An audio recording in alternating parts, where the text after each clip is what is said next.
प्रिय प्रतियोगी, मैत्री इंस्टीट्यूट की सामान्य अध्ययन की कक्षा में आपका स्वागत है। आज का टॉपिक है हम लोगों का भारत छोड़ो आंदोलन, इंडिया क्विट मूवमेंट 1942 का भारत छोड़ो आंदोलन, ये विषय है जिस पर हम लोग बात करने वाले हैं।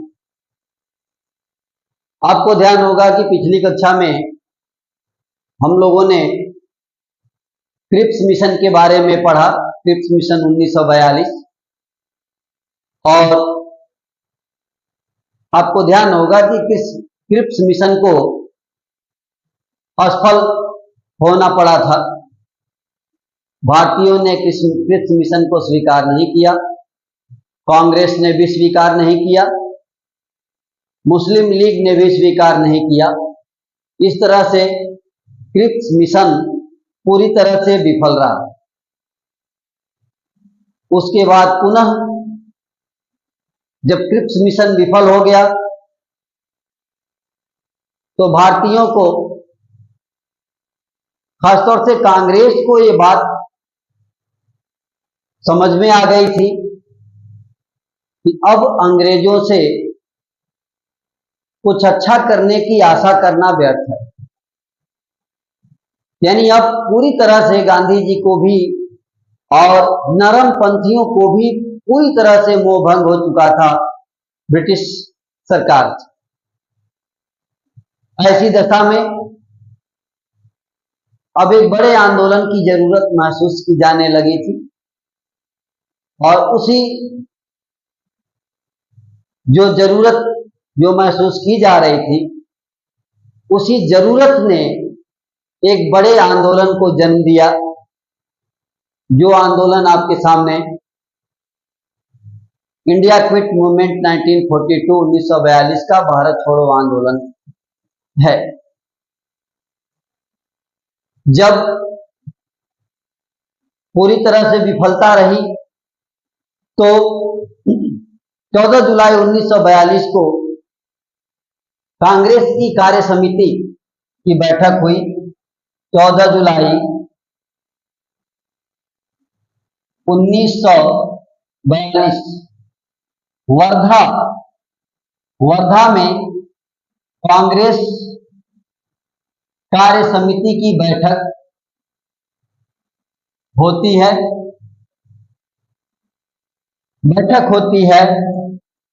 और बैठक में अंग्रेजों भारत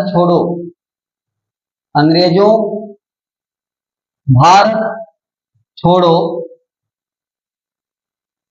का प्रस्ताव पास हो जाता है, का प्रस्ताव पारित।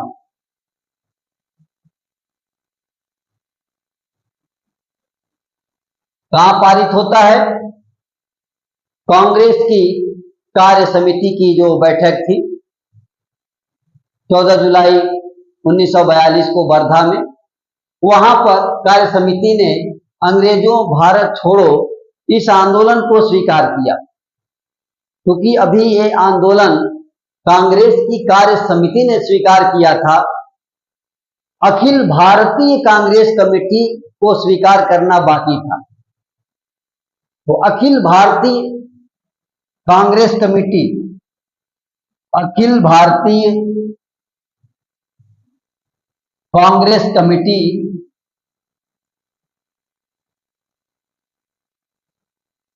जो 8 अगस्त 1942 को होनी थी, 8 अगस्त,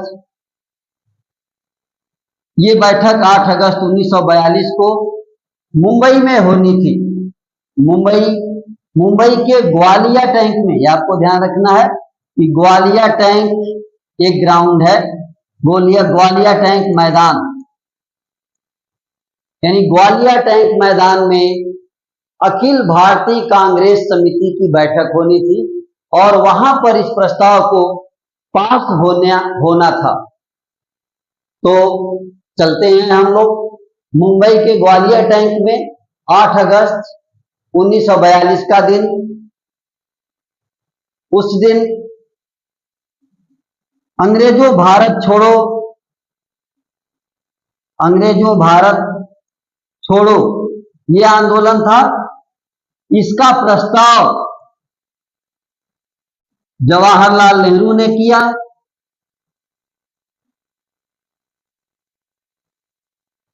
इसका प्रस्ताव जवाहरलाल नेहरू ने किया। समर्थन सरदार वल्लभ भाई पटेल ने किया। समर्थन सरदार वल्लभ भाई पटेल ने किया। इस बैठक की अध्यक्षता मौलाना अबुल कलाम आजाद ने की। बैठक की अध्यक्षता ये एक बात आपको याद रखना है, बैठक की अध्यक्षता मौलाना अबुल कलाम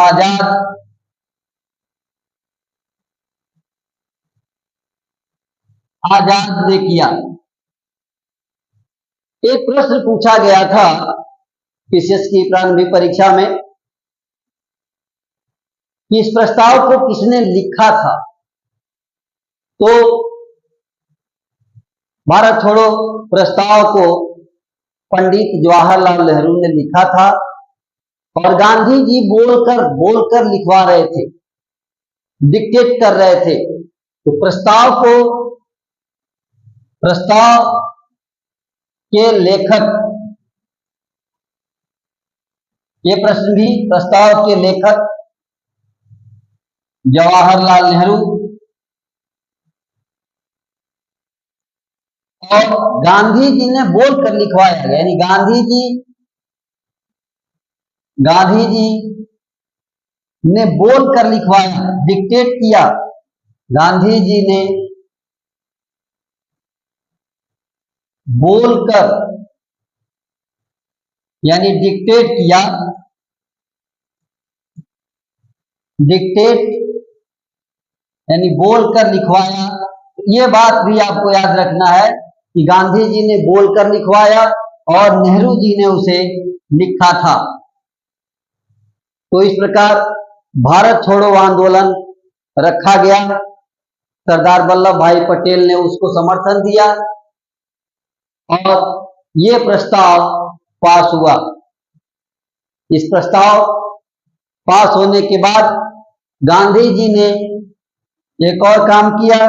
इसी आंदोलन के लिए गांधी जी ने डू और डाई, करो या मरो, करो या मरो का नारा दिया उन्होंने। डू और डाई यानी करेंगे या मरेंगे।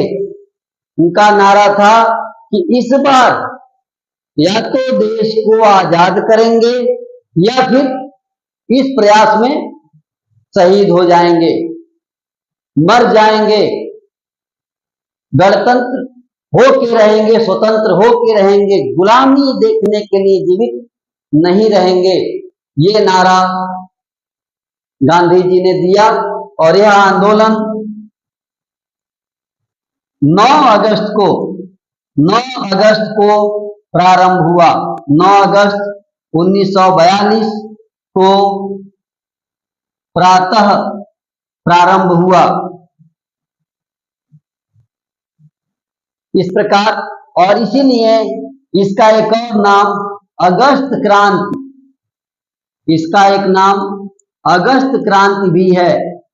भारत छोड़ो आंदोलन को अगस्त क्रांति के नाम से भी जाना जाता है। तो इस तरह से हमने देखा कि किस प्रकार भारत छोड़ो आंदोलन भारत में स्वतंत्रता संघर्ष के दौरान एक महत्वपूर्ण क्या बल्कि सबसे सफल आंदोलनों में से एक साबित हुआ। जब ये आंदोलन अपने चरम पे थे, 1943 का समय था, जब वायसराय लॉर्ड लिनलिथगो वापस चले गए और उनकी जगह पर लॉर्ड वेविल नए गवर्नर जनरल बनकर के आए। तो लॉर्ड वेवेल अक्टूबर 1943, अक्टूबर 1943 का वो समय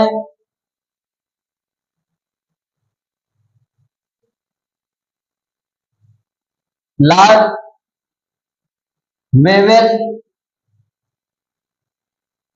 नए वायसराय बने। लॉर्ड लिथगो चले गए, वापस हुए और उनकी जगह पर लॉर्ड वेवेल नए वायसराय बनते हैं। लॉर्ड वेवेल देख रहे हैं कि देश में पूरी तरह क्रांति का माहौल है। सरकार, कई जगह तो सरकार समाप्त हो गई थी भारत छोड़ो आंदोलन के दौरान, और जहां सरकार थी भी वहां पूरी तरह से नियंत्रण सरकार के हाथ में नहीं था। ऐसे क्रांति के दौरान वेवेल जब भारत आए तो वेवेल ने प्रयास किया कि जो संवैधानिक गतिरोध है उसे दूर किया जाए, कुछ माहौल बनाया जाए, कुछ माहौल बदला जाए, बातचीत किया जाए। तो माहौल बदलने के लिए, बात करने के लिए वेवेल ने एक प्लान प्रस्तुत किया 14 जून 1945 को। 14 जून 1945 को एक प्लान प्रस्तुत किया, और यही प्लान जिसे वेवेल प्लान के नाम से जानते हैं। तो वेवेल प्लान या वेवेल योजना एक आपका टॉपिक होगा, वेवेल योजना। इसको कहते हैं द वेवेल प्लान। ये प्लान 14 जून 1945 को उन्होंने रखा।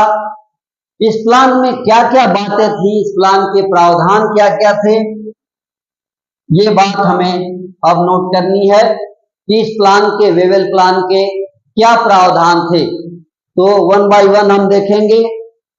पहला प्रावधान कि जो नई कार्यकारिणी परिषद बनेगी, नई कार्यकारिणी परिषद का गठन होगा।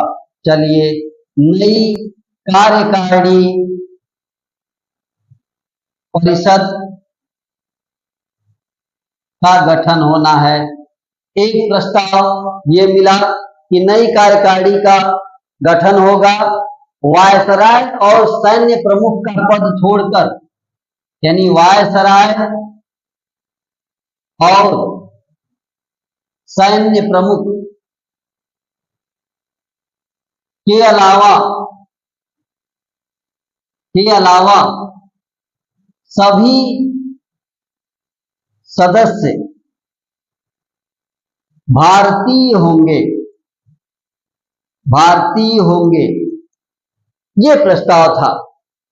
क्या प्रस्ताव हुआ कि नई कार्यकारिणी बनेगी और उस कार्यकारिणी में वायसराय और सैन्य प्रमुख, ये दो पद अंग्रेज के पास होंगे, शेष सभी सदस्य भारतीय होंगे।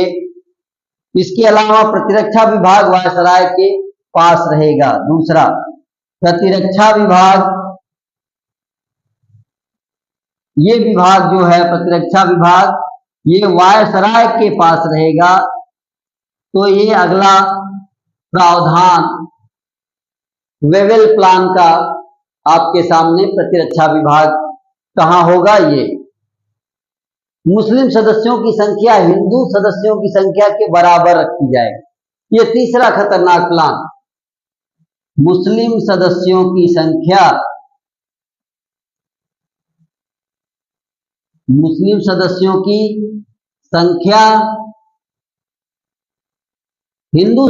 की संख्या के, हिंदू सदस्यों की संख्या के बराबर होगी। मतलब ये कि मुस्लिम लीग को ज्यादा वेटेज दिया गया कि हिंदू सदस्य और मुस्लिम सदस्य दोनों समान होंगे, दोनों की संख्या समान होगी। जो कार्यकारिणी परिषद होगी वो एक अंतरिम सरकार की तरह कार्य करेगी, यानी कार्यकारिणी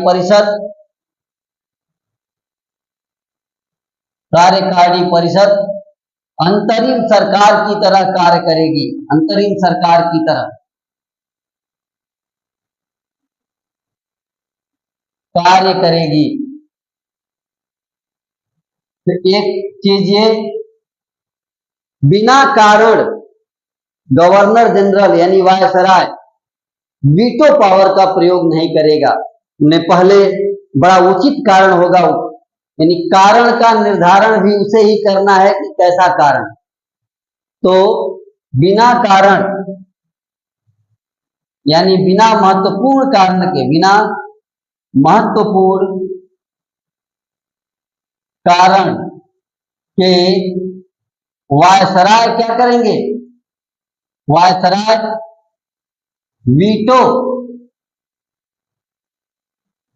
वीटो पावर का इस्तेमाल नहीं करेंगे, वीटो पावर का इस्तेमाल नहीं करेंगे, का प्रयोग नहीं करेंगे। एक ये बात कही गई वेवेल प्लान में, विश्व युद्ध के बाद भारतीय स्वयं अपना संविधान बना लेंगे, ये बात कही गई। यानी कि विश्व युद्ध के पश्चात, विश्व युद्ध के पश्चात भारतीय अपना संविधान स्वयं बनाएंगे। ये प्रावधान आपके सामने मिला कि स्वयं बनाएंगे। और भारत छोड़ो आंदोलन के दौरान जिन नेताओं को जेल में बंद कर दिया गया उन्हें रिहा किया जाएगा। यानी कि भारत छोड़ो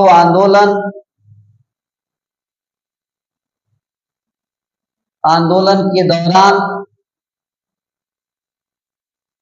जेल में निरुद्ध नेताओं को रिहा किया जाएगा, छोड़ दिया जाएगा, रिहा किया जाएगा। देखिए एक और प्रलोभन दिया जा रहा था कि उन्हें रिहा कर दिया जाएगा। और अगली बात उसमें थी कि शिमला में एक सर्वदलीय बैठक बुलाई जाएगी, शिमला में एक सर्वदलीय बैठक बुलाई जाएगी। तो ये प्लान थे लॉर्ड वेवेल के। लॉर्ड वेवेल इन प्लान के माध्यम से अगस्त क्रांति के प्रभावों को कम करना या समाप्त करना, बातचीत के लिए अच्छा माहौल बनाना और भारतीयों का युद्ध में सहायता लेने का प्रयास कर रहे थे। इन सब बातों के बाद ये तय हुआ कि सर्वदलीय बैठक शिमला में होनी है। तो अब एक नया टॉपिक आपके सामने आ गया, शिमला में होने वाली सर्वदलीय बैठक जिसे शिमला सम्मेलन के नाम से जाना जाता है। तो हम लोग अब अगले टॉपिक की बात करेंगे, शिमला सम्मेलन। शिमला सम्मेलन, ये सम्मेलन 25 जून से 14 जुलाई 1945, 25 जून से 14 जुलाई 1945 को होना था, शिमला में होना था। बैठक को बुलाया गया। बैठक में गांधी जी ने तो भाग नहीं लिया, कांग्रेस की तरफ से मौलाना अबुल कलाम आजाद ने भाग लिया। मौलाना अबुल कलाम आजाद ने जो भी टीम बात करने गई उसका नेतृत्व किया। इसके अलावा दूसरे पक्ष भी बात किए।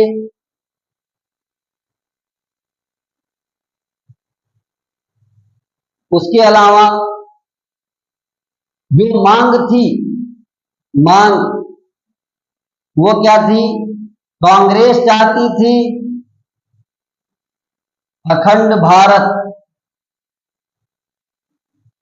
भारत की उसकी मांग मान ली जाए, और मुस्लिम लीग चाहती थी पाकिस्तान की उसकी मांग मान ली जाए। इस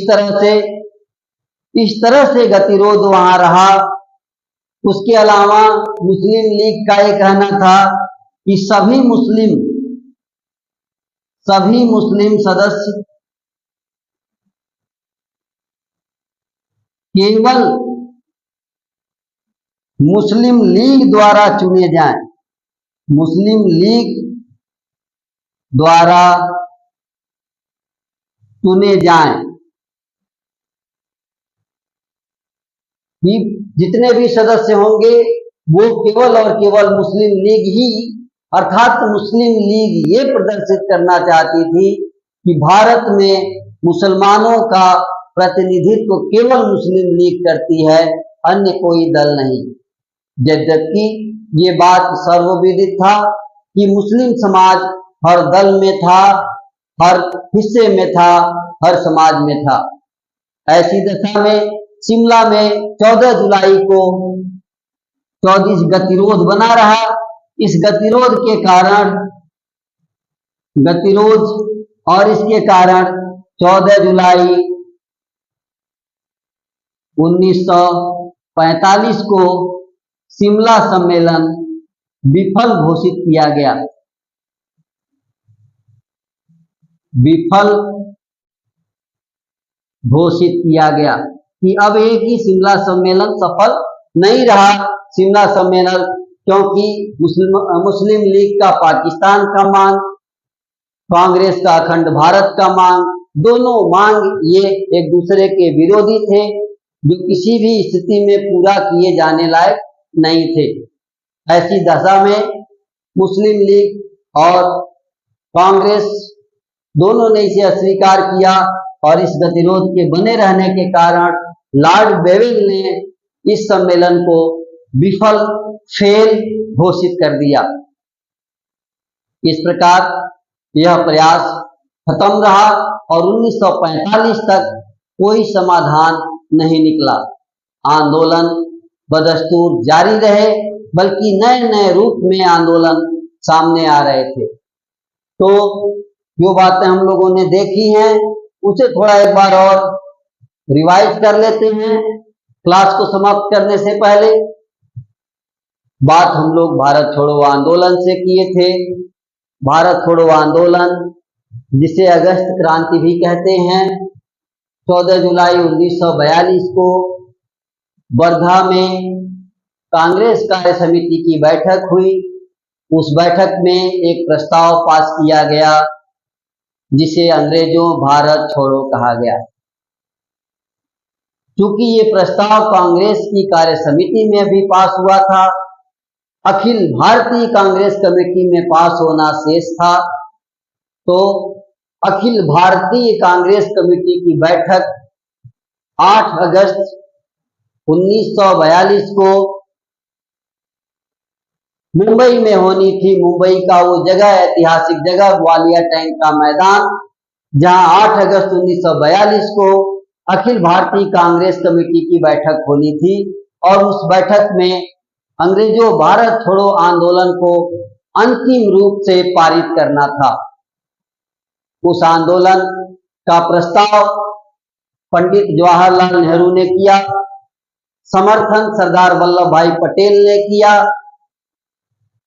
अध्यक्षता उस सम्मेलन की मौलाना अबुल कलाम आजाद ने किया, मैंने चर्चा किया कि एक प्रश्न पूछा गया था कि इस प्रस्ताव के लेखक कौन थे, लिखा कौन था। तो जवाहरलाल नेहरू ने इसे लिखा, गांधी जी से बोलकर डिक्टेट करके लिखवाए थे। तो गांधी जी इसे बोल रहे थे और नेहरू इसे लिख रहे थे।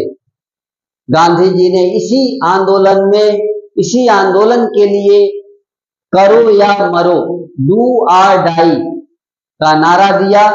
मतलब ये कि अब हम देश को स्वतंत्र कराते हुए या तो मर जाएंगे, या तो स्वतंत्र कराएंगे, या मर जाएंगे। परतंत्रता देखने के लिए हम जीवित नहीं रहेंगे। अंततः ये आंदोलन 9 अगस्त 1942 को प्रातः प्रारंभ हुआ।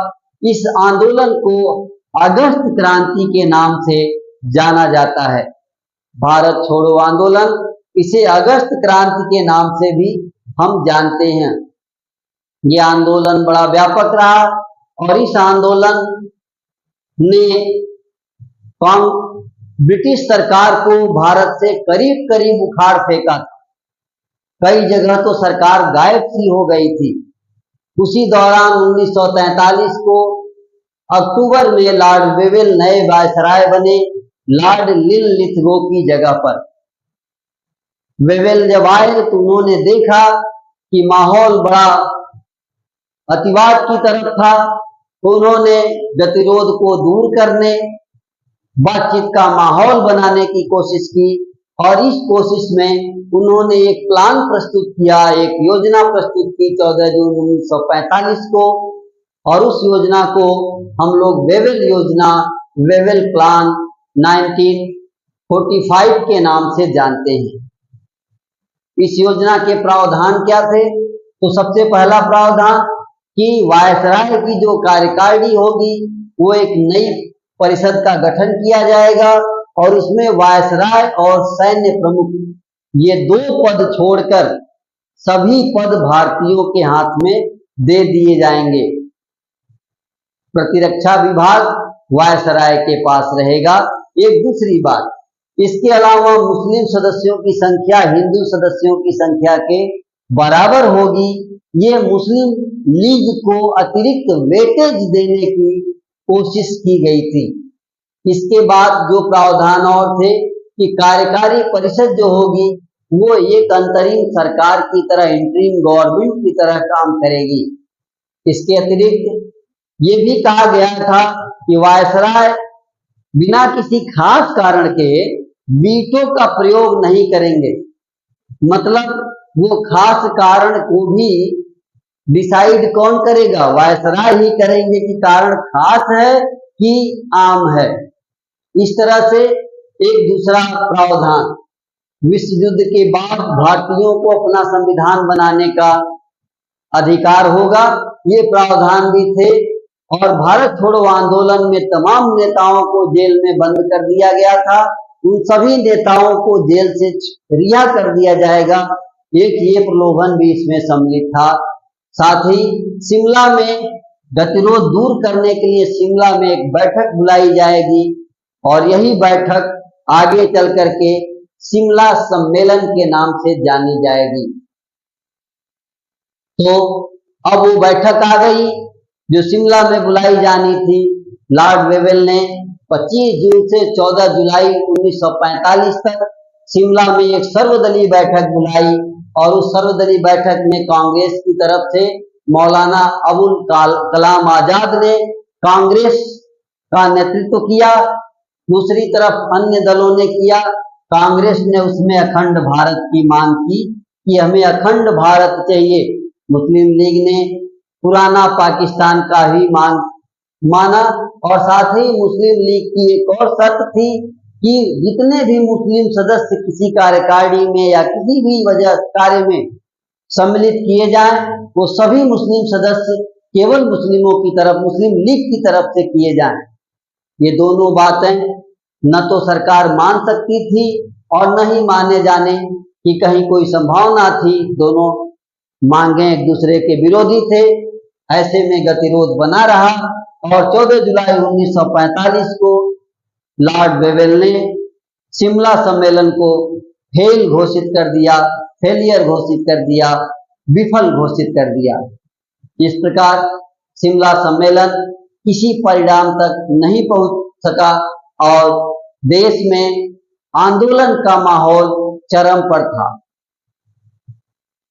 इसी बीच अब अगला प्लान आएगा जिसे कैबिनेट मिशन प्लान कहा जाएगा। तो अगली कक्षा में हम लोग संविधान बनाने की तरफ चलेंगे, कैबिनेट मिशन की तरफ। कैबिनेट मिशन आएगा और संविधान बनेगा। तब तक के लिए धन्यवाद।